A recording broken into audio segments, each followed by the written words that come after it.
Did a pre-show. Oh my goodness. We're not dead. We're here. Welcome to the Hey, pre-show, everybody, we're everybody. back.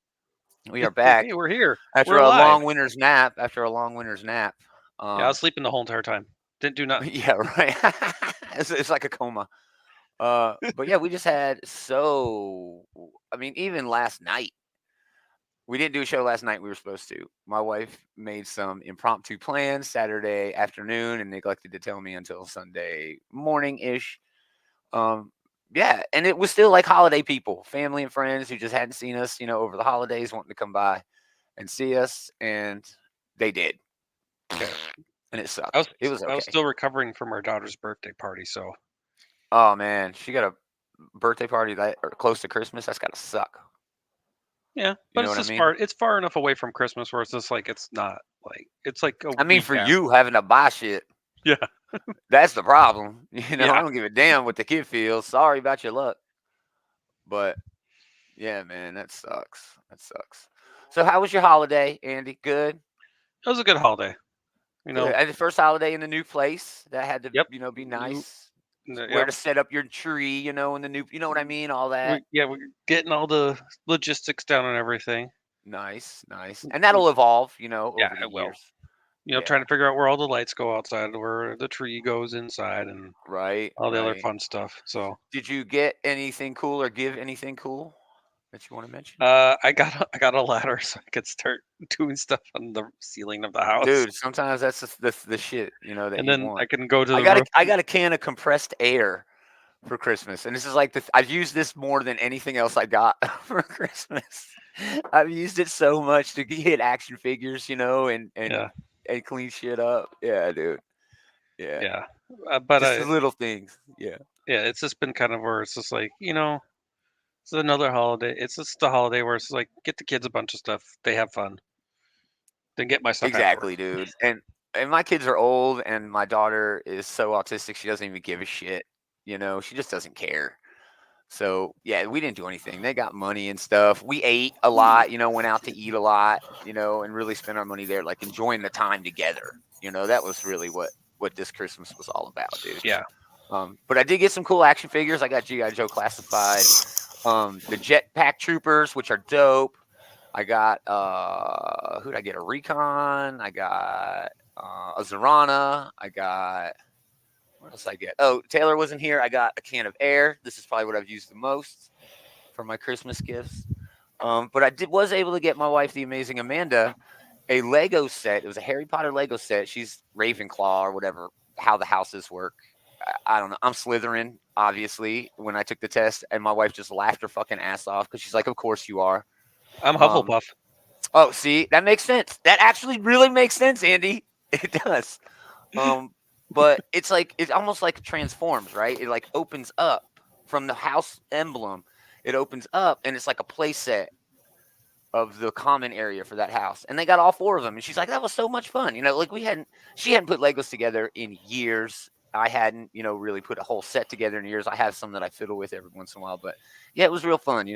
That was the whole thing. We bought shit for people that, be able to spend time together. And I think that's what it's about. What about you, Taylor? Andy got a ladder for Christmas. He was very excited about getting a ladder. Oh, that's nice. Did you get or give anything worth mentioning? I got Spider-Man 2. Ooh, nice. Did you put some time into it? Yeah, I didn't have a PS5, so I had to go get one of those after Christmas. Which I Yeah. assumed it's been out for a few years now. I assumed I'd just be able to walk into the store and buy one, but no, Nope. I had to order it, and I had to wait about a week. Yep. Oh my goodness. But I have it now, and I'm having a lot of Yeah. fun with it. So yeah. Nice. See, I can't play those kinds of games because the swinging mechanic is just so awesome. And all I want to do is just tour New York City anytime I get a Hey, I chance to mean, play. if you're And I having never fun, I that's not never the end up wrong way to doing play. anything. Yeah, I It never is end a up lot of doing fun. anything in the game. That was the whole entire point of the original Spider-Man #2. Right? Right? Just swinging around. Hell yeah. Hell yeah. All right, yeah, I missed you guys. I'll have to get back in the swing of things again. Sorry, I mean, with the holidays, still last night, my wife, having friends and family over to see each other. So, we're doing the best of next week on Sunday. Dave will be here. It'll be loosey goosey. You know, we don't go, okay, number 10. You know, we don't, whatever. It's just a list, you know, and that's silly. We're just going to talk about what we want to talk about, keep it really, you know, free and flowing. That worked well last year and the year before. And I just saw How to Blow Up a Pipeline. Man, it might be my favorite movie 2023 now. It was freaking dope. I was on the edge of my seat. I don't think I heard of that one. Is that It's about really cool, about dude. like It's on activism or Hulu. something? Or It does have a sense of activism to it, but it almost feels like a heist, but the stakes are higher. You know, like a heist movie, but the stakes are higher. It was really, really fun. It was really fun. All right, let's get into it, folks. Let's do it. Not even sure what to do. What do I even say? Mm-hmm. I hate these guys. That's one movie ain't on my top list. Man, Island that is Destiny some, 1. that's some real negative energy to start this with, you know. We come back from the holiday and you're already shitting on us. Head out.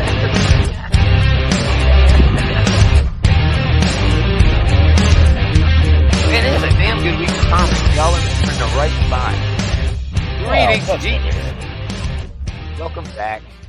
It's another episode of This Geek in Comics Outright Geekery's comic book shit talk show. Shit Talk Show. Gomer Taylor and Andy hanging out. It's all about the new comics that are dropping this week. We're going to bust right into it. It's been a minute. If you see something, chat, say something. If we talk about a book, you know, there's a little bit of a delay, so we might go on to the next book, but put it in a chat. We'll go back. We'll scroll back up and we'll talk about it. Man, it is a really big week, and we've missed a bunch of kind of big weeks, but we start at Boom Studios because that's where we start. They got nothing. They got Abbott 79 #3. Not a bad book, but, you know, just not my cup of tea. And then they had Firefly the Fall Guys #4-6. Again, I love Firefly. I'm a big fan of the show and the movie, but I just have never been able to get in the comics, even when they were over, I think, at Dark Horse originally. Sounds right. I've just never been able to get into them. But yeah, they do have this, and I mean, come on, Boom, $75 for a Power Rangers book? Really? That seems like a lot. Seems like a lot. Well, I mean, it's a bargain compared to all these like $125 absolute editions that they're putting out nowadays. Yeah, that Marvel's tossing out every damn week. Yeah, we'll probably talk about one of those in a minute. But all right, moving on to DC. Big book this week, Action 1061. Why? It's written by Jason Aaron. Got Bizarro in it. Yeah, I've heard that this takes Bizarro and flips the script a little bit, which is weird because Bizarro is already like a script flipped Superman. So it'll be interesting to see, you know, what they do with it. I've heard they've added a few things to him. Fantastic cover here by Jorge Jimenez. I just adore Lois and Clark covers. That is just wonderful. Look at how he's like, not in public, Lois. You know, it's inappropriate. Oh no, in public. But public. yeah, love that. Love that cover.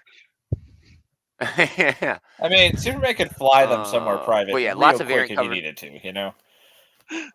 Yeah, really fast. You know, get the business done in 15 minutes tops, and then go right back to saving the world. It's not like you you know? can't get to the done. Fortress of Solitude done, in like Clark. a second and get things done. Yeah. But again, Come lots on, of variant Clark. covers for that, Priorities. rightfully so.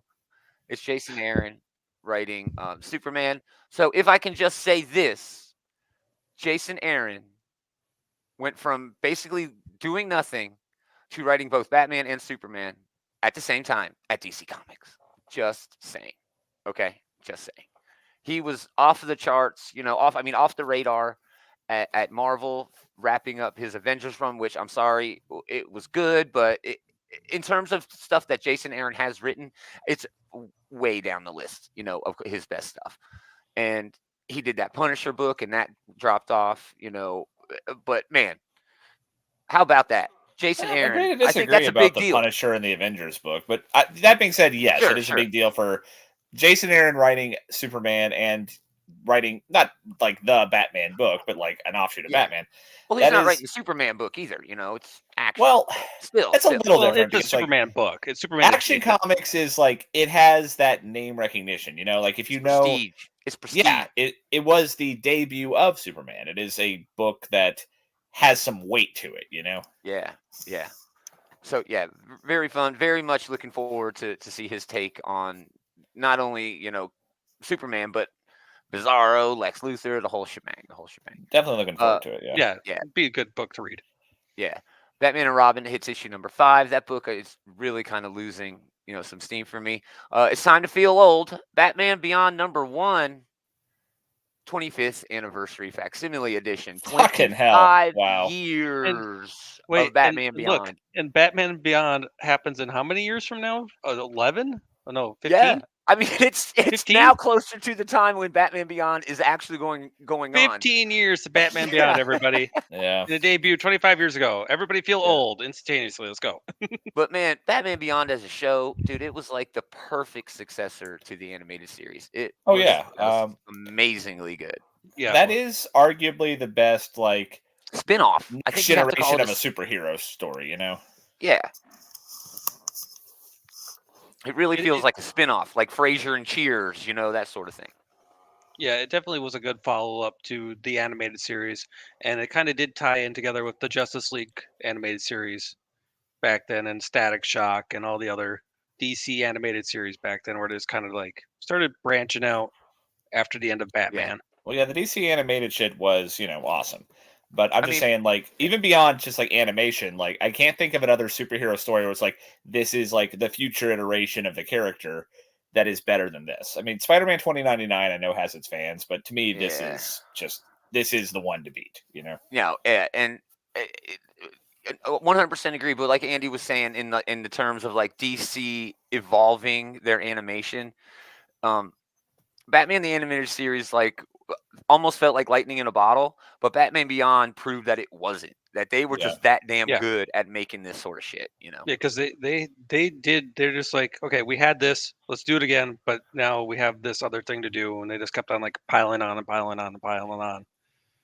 Yeah, and Now it was like an original take too, That's unique as well, I guess Harley works so well in the animated series, like when we can just do whatever the hell we want. What else we got? A couple of Batman trades. Fables 161 of 162. Green Lantern hits issue number 7. I'm kind of off of this. I don't know. I prefer the War really Journals over this one. Yeah, I've never really War been Journals better than this. I think so too. I've never really been like the biggest Green Lantern fan. But this isn't helping, change that at all. Outsiders number 3. No spoilers here, but what a couple of great writers with Colin Kelly and Jackson Lanzig doing this book. Man, the first 2 issues just kind of slap you in the face with substance.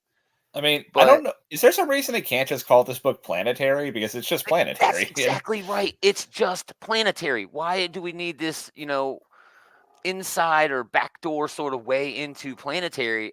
I'm not sure, but I hope it goes somewhere. You know what I mean? Warren Ellis have like the rights to that or something? I have no maybe. idea. Who knows? Maybe. Yeah. Maybe they just didn't want to hear his ass complain, about it. How dare you use my stuff? Yeah, right. Speed Force number 3 of 6. And then Titans Beast World number 4. Again, no spoilers. Maybe the best event of the year and of last year, and I'm not sure if we can even count it as one of the best events of last year, even though it did technically. It started last year. But man, it has been fan-fucking-tastic. Wait, are we already on issue number 4? What happened to issue number 3? Did I miss that one? That was you must have missed it. It was great, dude. It was, oh my gosh, it was fantastic. This is fun as hell. It's really fun. Go back and see if you can find that, dude. It's great. It's great. Oh, I love that cover. I've been liking the Beast World tour of all the different cities that's been going on for those little standalone issues. That's been really good so far, also. Yeah, those have kind of been anthologies, and yes, some of the stories in them are definitely better than others. I'll leave it at that. Nathan Matthews, hey man, in the chat, what's up, dude? He watched Indiana Jones 5 the other day. It was good. People have horrible taste. Yeah, I liked it, dude. I don't think there's been a bad Indiana Jones movie. Yeah, I enjoyed it. I mean, but 80-year-old Indy was still 80 years old, And yeah, I mean, they I don't know. definitely I kind of didn't want to see that, they definitely like carefully curated the action scenes to be things that like an old man could conceivably be doing. That being Yeah. said, that's not necessarily a bad thing. No, it's not a bad thing. It's just it was unique in the way, like, okay, it's really hard for me to wrap my head around this dude doing all this action shit. It's like an 80-year-old man, Last Crusade is still my favorite, but yeah, I did enjoy I love it. Dial of Destiny quite a bit. I love Last Crusade so much. But yeah, I like Dial of Destiny too. It was fun. And we wrap up DC this week with Wesley Dodd's Sandman, number 4 of 6. It's been fun. It's a fun book. Yeah. It's doing what it's supposed to. Ooh, another Jeff Lemire cover. That is awesome. Jeff Lemire all right, moving Sandman just feels right, Yeah. Oh man, I wish they'd have given him. I would love to see a Jeff Lemire take on Sandman. Man, yeah, I think just Jeff have him Lemire do the is whole damn thing. I keep saying that like Jeff Lemire surely must be at the extent of like his workload, but that never seems to be true. So no, it's not. It's not. Yeah, Jeff Lemire's got like 3 books out right now, and he's doing at least 3. Book. I swear he must have like cloned himself, and like that's the only way I can explain how much like output the man has. I mean, he got Phantom Road, he got the Bone Orchard Mythos, and then he's writing and drawing a lot of books. Yeah, and then he's writing and drawing Fish Flies. Yeah, so yeah, that's a lot of work just right there. And now he's doing variant covers. I don't know. What can't he do? Awesome. Oh, he's awesome, dude. All right, moving on to the House of Ideas. We get Avengers number 9. It's been solid so far. Jed McKay is spinning his wheels a bit, but it's still entertaining. I'm ready for them to really, hit hard. Like I think Taylor said it in the first arc. They were just hanging out, kicking a bunch of bad guys, and that worked. And then they like got a city who's now a member of the team, and now they're kind of doing it again. Hanging out.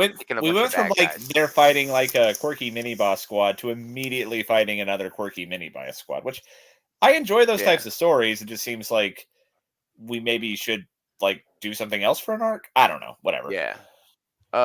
Nathan in the chat again. He's talking about CES 2024 starts tomorrow. Yeah, I'm a big fan of that show as well, dude. I actually worked at a place where the boss went there all the time, and he invited me to go. Like it was always rotating. Like one person could go, and my wife was pregnant and I couldn't really go, but yeah, it would have been really fun to go and check out all that shit. It would have been cool. All right, Blade number 7. Blade hadn't been this good in a long time. I think since Jason Aaron was writing him in Avengers, which actually wasn't all that long ago. But in terms of Blade's solo books, this is a fantastic run. This has been a lot of damn fun. Yeah, it's been a lot of fun. Captain Marvel hits issue number 4. Daredevil Gang War. I keep forgetting Gang War is even a thing. Every time I see it, I'm like, oh yeah, Gang War. I'm not keeping up with it like at all. No, I haven't picked up a single one of those yet, I'm afraid. Yeah. Cody Ziegler doing a giant size Spider-Man number 1. We mentioned in the writer there will make sense. Ivan Coella doing the art. Man, I love Ivan Coella's art. He is just so good. I'm going to have a good time with this. It is Spider-Man versus Venom. It is Miles Spider-Man. So, I mean, take that for what you will. But, man, I'm going to be all over. Look at that. Oh, my goodness. That's gorgeous. Yeah, I'm going to be all over this book this week. Really looking forward to that one. We do get a couple of variants for that as well. Oh, I love this one with all the little heads and shit on there. Luke Cage, Gang War number 3. Just the first issue it was almost offensive to me because it's like, you're the mayor, dude. You're supposed to, it totally went Streets of Rage when not break the law, dumb. You're the mayor. Don't do Streets of Rage. Oh, is he going like Mike Hogarth on these people here? Yeah, he did. I mean, he really is, dude. He's just going, and he changed his costume, and I don't know. I didn't care for it. It's like you're the mayor of the city. And then the Great Gang War breaks out. You don't have to immediately go superhero, but then you just I'm gonna go fight in the gang war. I'm gonna go fight in the gang war. It's like no. I just really think they're kind of taking the fact that Luke Cage is now the mayor of New York City and just trying to wash it away. Like nobody could come up with anything cool, and that sucks. I really wish they would have. So yeah, I love this cover though. This Kingpin cover. Yeah, the Kingpin that is cover is nice. wonderful. And Kingpin, I mean, again, we're not talking about comics, but Kingpin is back, baby. Tomorrow, Echo is Yeah. on Echo, Disney yep. Plus. Echo drops tomorrow, He's people. back. And Nathan got something in the chat. McFarland has announced that the current company making Spawn movie don't get things moving. Yeah, I did hear him say that. I don't know. I want Spawn. I want more content, but I've never been like a huge fan of Spawn. The first movie was great, but I don't think there's no way in hell that they're going to be able to recapture the magic that was that first Spawn movie. I just don't think anybody's going to do it. But with that said, if McFarlane is so pissed off at these guys, he should take it away from them now instead of announcing it and trying to make some fanfare out of it. Any decision that he makes is going to take years to see to fruition. Like if he is going to take it somewhere else and they have to start the whole process over again, it might be like 7 or 8 years before it even happens. So that's kind Even of a toothless threat, It really is, man. I mean, the whole entire Spawn movie thing is a double-edged sword right now. So yeah. And honestly, usually when things stay this long in development hell, when it does They finally never get get out. released, well, when they do, they're usually bad. Oh yeah, there are exceptions. Like Deadpool was a notable exception, but yeah. But if you remember, Deadpool was stuck in development hell until that one like special effects leak, and then it was like, oh yeah, quote unquote leak. But more that often set the it was internet something on fire. More often it was something like The Flash, where like it's in development hell forever, and then they release something that is not the worst thing in the world, but it wasn't good. Subpar. Yeah. Last year's Flash movie did have some great parts, but Nathan wants to see a live action version of the HBO. That's true that's kind of emblematic of the Snyderverse as a whole, right? Like the movies are bad, but they always have like at least one scene that's worth watching on YouTube. Like Batman fighting in Batman v Superman, or like Batman Superman fighting in Justice League and Justice League, or something like that. Yeah. Yeah. Batman fighting is always awesome. Okay. All right, so we get a Miguel O'Hara Spider-Man 2099 number 2. Not really a fan of that version of Spider-Man, but Miles Morales Spider-Man number 15. Yeah, double dose of Miles this week. Both written by Cody Ziegler. Him and Miss Marvel teaming up. That's awesome. And he's got a new Hobgoblin he's going after. Yeah, very cool. That's the best Spider-Man book on, in the... It doesn't have stiff competition, but yeah, you're right. Yeah. Yeah, the modified Batman Flash suit was god-awful, but it's like, I understand why they did it. They didn't really have another choice, and they were trying to make like a weird joke, out of the other Barry making this, suit. But it didn't carry. It just had no weight to it. All right, here we go. Rise of the Powers of X number 1. We had Fall of the House of X number 1 last week, and it was just okay.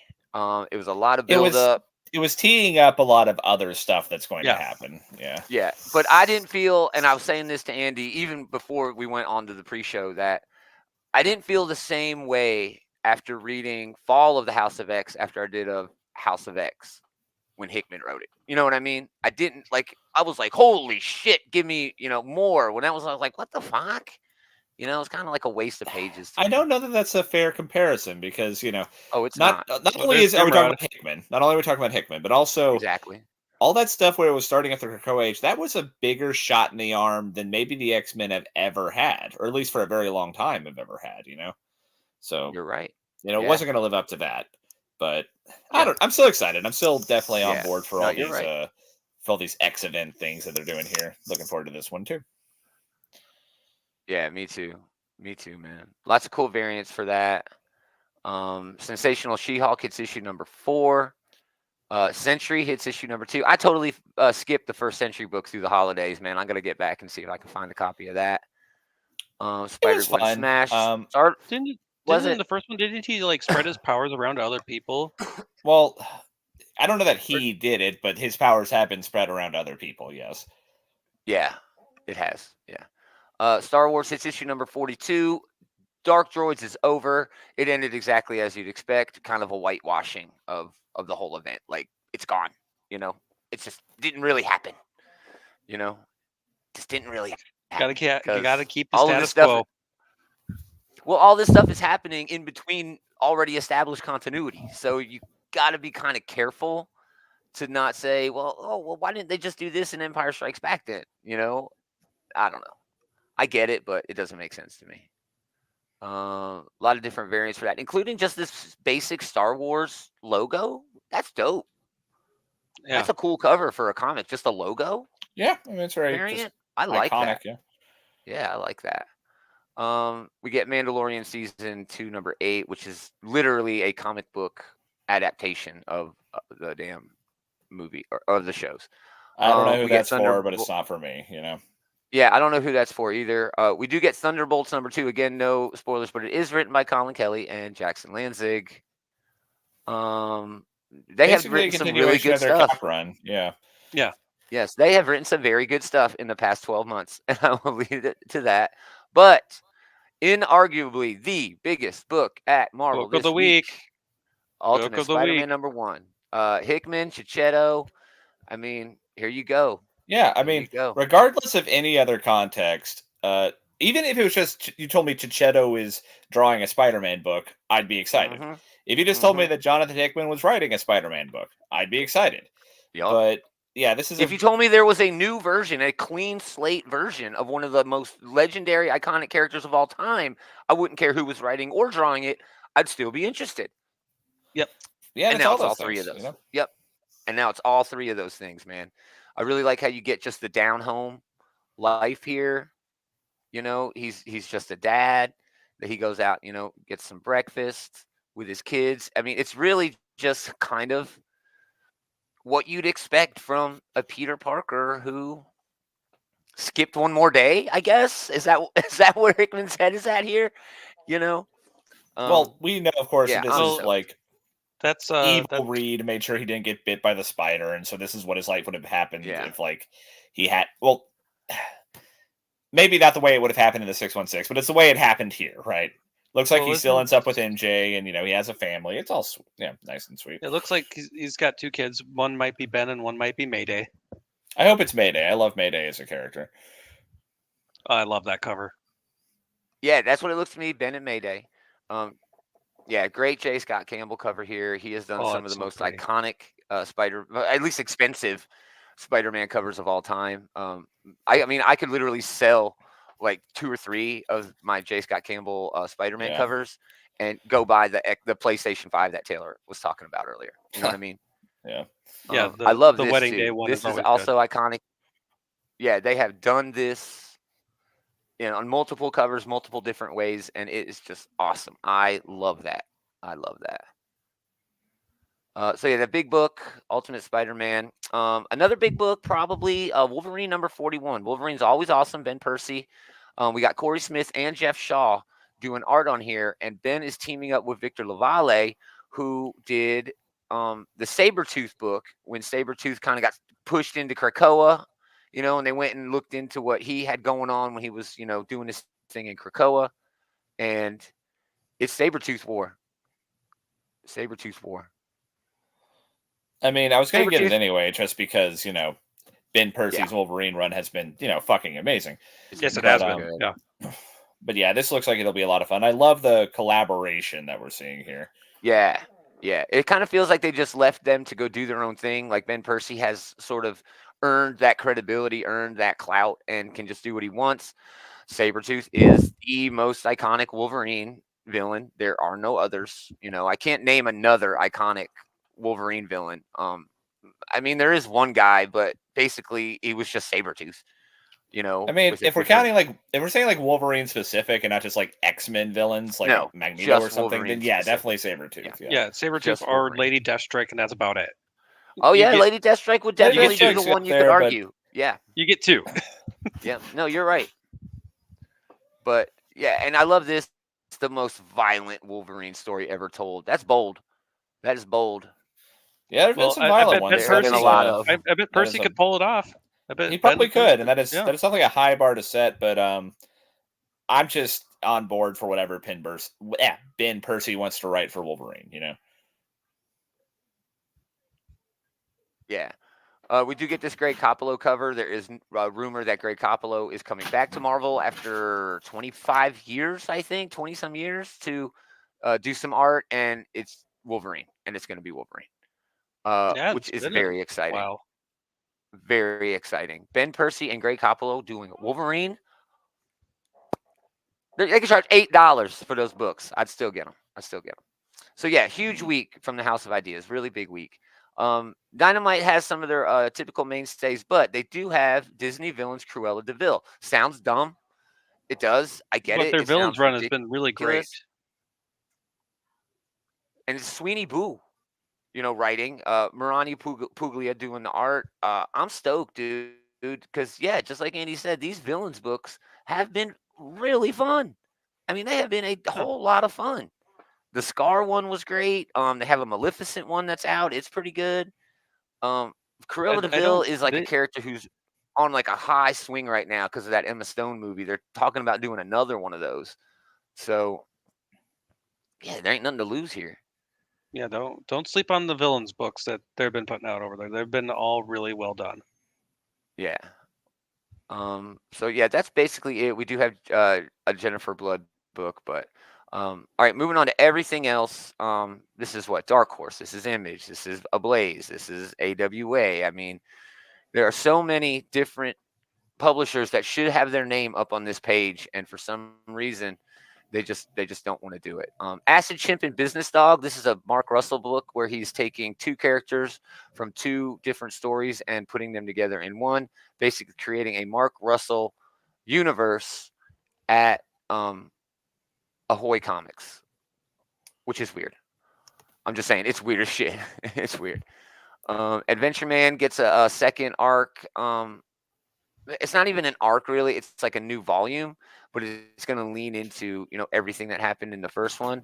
It's Matt Fraction and the Dodsons, dude. Remember when Matt Fraction was like a household fucking comic industry name? Like he was writing 3 or 4 books at Marvel and then doing his own independent shit. Yeah, they gave him like the event of the year to just like do whatever he wanted with it, with like Fear Itself, and that wasn't good. But it was good. Fear Itself was good. I didn't like it, but it does speak to like the clout that Matt Fraction had at that time. Yeah. Yeah, 100%. And it's the Dodsons doing the art. There's no way to go wrong there. Even if the story sucks, I mean, it's gonna look beautiful. Antarctica continues with issue number 7. I don't know. That fell off the edge of the earth with that one. Yeah, me too. Blood Commandment number 3. Simon Kudransky doing the writing and the art. Okay,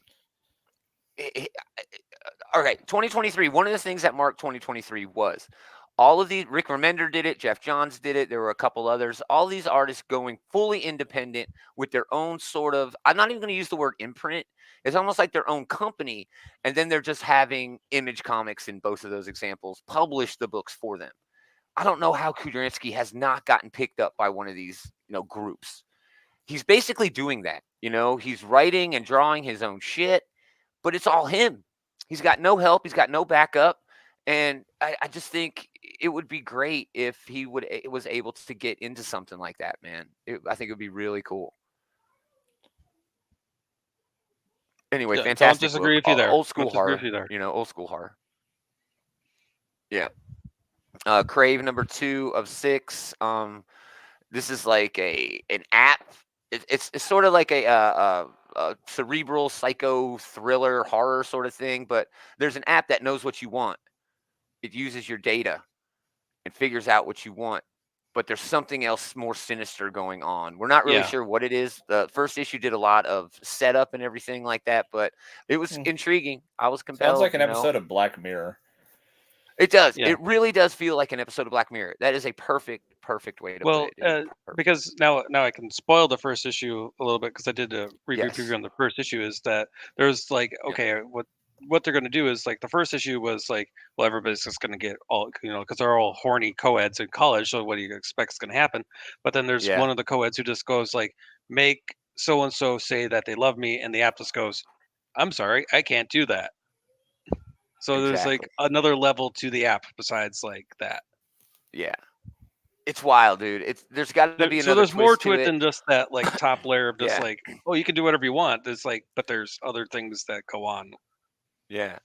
In 2023, I mean, I don't want to lean too far into, annual whatever nostalgia, but man, it was a year for sort of this technology meets horror thing. World Tree stands out, but there were definitely several others that used those two, sort of angles to really fun benefit. Dark Spaces Hollywood special, it's issue number 5. Distemper hits issue number 1 to 3. Again, this like horror book on a really small publisher. It looks okay though. Yeah, I don't know. Earth Divers hits issue number 14. This is just a little series that could, man. Um, every arc is some Native Americans from a post-apocalyptic future who find a time machine and go back into the past to try to change shit. The first one, they were trying to kill Columbus. The second one, I don't even fucking remember what they were trying to do, but this one, they're going back to 1776. Yeah, it's a really, really fun book. We were just talking about this book. Fish Flies hits issue number 4. Fantastic series. Probably one of the best of 2023, despite the fact that it didn't wrap, yet. But man, every time the book came out, it was just a joy to read. Where are we at, man? Kaya hits issue number 4. Oh, King Spawn. We were just talking about McFarlane. It would not be a week at Image Comics without some McFarlane. Masterpiece hits issue number 2. This is a Dark Horse book by Brian Michael Bendis and Alex Maleev. It's fantastic. First issue really surprised me. It's like, I didn't want to talk too soon. I didn't want to jinx it, but Bendis like might be back in his, typical form. And if he can do that, I mean, this is how he worked his way to, basically running Marvel Comics, for a decade. He did these awesome little unique crime sort of books that were almost quaint in a way. And then, yeah, he just started running away with shit. I don't want to judge it on his Batman run or his Superman run or his, whatever he did over there at DC. But yeah, Masterpiece number 1 was a lot of fun. A lot of fun. Midlife Hero at 50. This is about a guy who is 50 years old and he's a firefighter who's got a desk job because he's got a fear of fire and realizes that he's fireproof. Like accidentally realizes that he cannot be burned. And he just starts trying to be kind of a hero, and a couple of, men in black suits, track him down and are trying to do a bunch of stuff. Really fun book. It leans into a lot of tropes, but my favorite part of it is the way it leans into being in the middle of your life and trying to find your way, through that phase in your life. It was really cool. It was really cool. Not Zilla one shot, adapted from a cult movie. I got to find a copy of that. It looks like a lot of fun. Petrolhead number 3, also over at Image Comics, post-apocalyptic robots, social commentary, all that good shit. It's a lot of fun. Per Evil it's just okay. It's not bad. Quick Stops number 2 of 2, over at Dark Horse. That's Kevin Smith's bag over there. Rebel Moon. Did anyone else watch Rebel Moon? Not yet. Not yet. It's like every sci-fi movie you've ever seen, all jammed in, like 10 pounds of every fucking sci-fi movie you've ever seen. Avatar, Star Wars, Dune, even there's some Star Trek in that shit, all stuffed into a 5-pound bag. Nothing has room to breathe. Nothing has room to grow. That is what I hear, is that like it's not good. It's okay, but I mean, I didn't mind it. Here's the thing, though, is if you, I mean, how many episodes of Rebel Moon are there supposed to be on Netflix? And he's tried, and I haven't even seen it yet. And if you're going to stuff everything you can into the first 2 hours of the first episode, where's going to be everything else when you get done with it? Yeah, that's what I'm saying. He should have taken this first movie, this first film, in what could be 5 movies. He could have done as many as he wanted. He's Snyder at Netflix. He can do whatever the fuck he wants. I don't know, man. I feel like the Snyder rose is like kind of coming off the bloom at this point, Man, or bloom coming off the rose. I think I got that. No, I know what you mean. But, we know what you meant. Yeah. But the point is that, like, I feel like people are kind of over the release the Snyder cut buzz, or at least they released it. They released it, and it was worse than the original. It was garbage. They were absolutely right not to make that into the theatrical run. They really were. But whatever. But we get a comic book tie-in to Yeah, I do to hear this about bad Rebel movie. Moon that it is just like they take a bunch of like anime archetype characters and just like throw them at you, and that's the whole movie.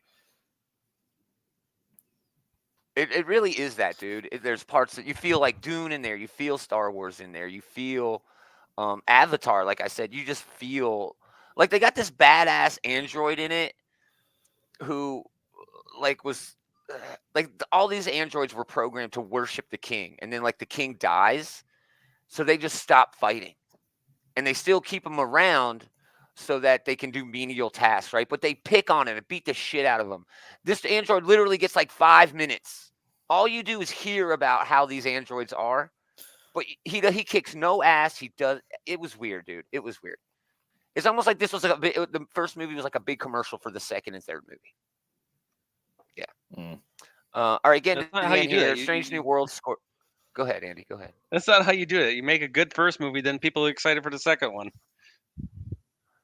Yeah, dude, you make a good first movie. Explain every fucking thing that the audience needs to know to make sure they've got everything down, and then he was like, "Oh well, George Lucas and James Cameron already did all the heavy lifting for me, so I can just jerk off and make Rebel Moon." I don't know. I don't freaking know. That's not how that works.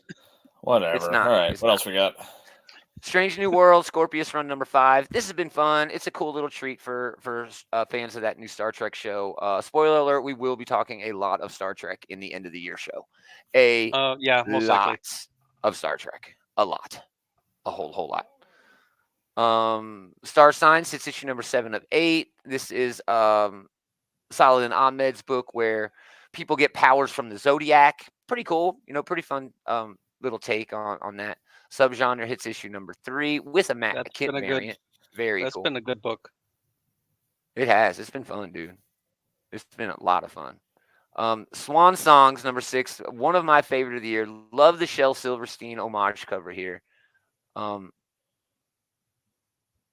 love this Shel Silverstein homage cover. Where the sidewalk gorgeous. ends. That's pretty clever. Oh, love it. Yeah, the end of the sidewalk. And this is the miniseries finale. I thought this was going to be an ongoing. Hopefully, it comes back. This is also an Ice Cream Man crossover. Ice Cream Man is one of the best books on shelves, month in and month out. It's just great. So Swan Song is all about the end of a marriage, the end of a life, the end of all kinds of things. And this one appears to be the end of the sidewalk. So it'll be fun to see where Prince and O'Halloran take that. Just fantastic book. Tear Us Apart number 4. I fell off this, but it is pretty good. It's sort of like Damian Wayne gets a girlfriend when he's he's over with the what's the DC call the Hand over there, the League of Assassins. Yeah. This is the one where they're up in Canada and they're the assassins who are not supposed to fall in love and they fall in love. Exactly. Yeah. It's sort of like Romeo and Juliet meets the League of Shadows. And it's not the League of Assassins, League of Shadows. Meets the League of Shadows. Yeah, and it's pretty fun. No, it's like first couple of issues was like, how are we supposed to do this? Because they're all supposed to be like we're all by ourselves killing people, but now we have to be together to defend ourselves against a group of ourselves. Yeah. Really fun book. The Madness number 6. This is a horror book over at AWA from J. Michael Straczynski. David's done nothing but rave about this. I made it through the first issue. I'm really going to have to come back and try to find some time to revisit it now that everything is out and I can take a look at the whole thing. All right, I think that's it. Oh, wait. Transformers number 4. We got Optimus Prime doing wrestling moves. I've already had an opportunity to read this issue. It's fantastic. There has not been a bad issue of this series yet. Each issue has been great, some better than others, but Taylor, I also know you're reading this. You're not the biggest Transformers fan, but you are a big Danny Warren Johnson fan. Yeah, this is the first Transformers book I've ever picked up in issues, and yeah, I'm having a lot of fun with it. Did you also pick up the Duke number 1? I did. I picked up Duke. I also enjoyed that. I love how it's tied in together, but how much time has gone on in the Duke book? Long enough for him to develop a lot of PTSD from the Starscream thing. Thank you. I know, we were talking about that book. Yeah, we were talking about in the pre-show. In the Transformers book, it's like 2 or 3 days have gone by, maybe. Oh yeah, it's been like a matter of hours, maybe. Yeah, but in the Duke book, where the fuck are the Cybertronians? Where the military hadn't found them yet. There's another shoe yet to drop. They're there. hiding in Hawk plain lied. sight, man. They're fucking They're Transformers. Transformers. They don't realize that they should be looking for like Mack More trucks than and meets shit. the eye. You're so right. I forgot That's the the whole whole gist fucking of the premise. damn Come on. franchise. Hawk's like, we don't see any aliens, Duke. I see a Corvette. I see a Volkswagen. You know, I don't. But yeah, definitely read Transformers number 4. It's awesome. It's so good. Oh, I love this variant here, man.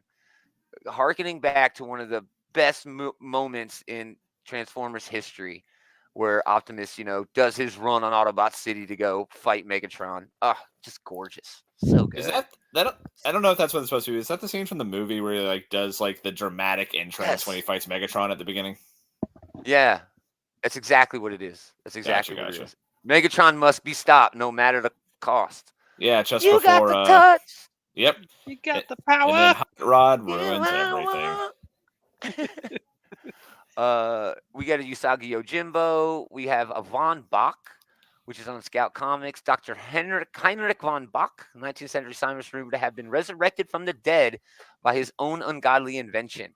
Now meet Mina Singh, the 20th century screenwriter tasked with writing the 100th film based on the world's most famous mad scientist. Mina is about to discover that Hollywood politics give new meaning to the word horror. I have no idea what that solicit means, but I am definitely intrigued. Okay, so is it like kind of like I guess it's like a meta commentary on the industry or whatever, but like yes, it's a person making a Frankenstein movie, I guess. Yeah, basically. I don't know. Yeah, basically. So basically. It's kind of like a Nosferatu type thing. It's like, oh, we can make a Frankenstein movie, but you can't say Frankenstein.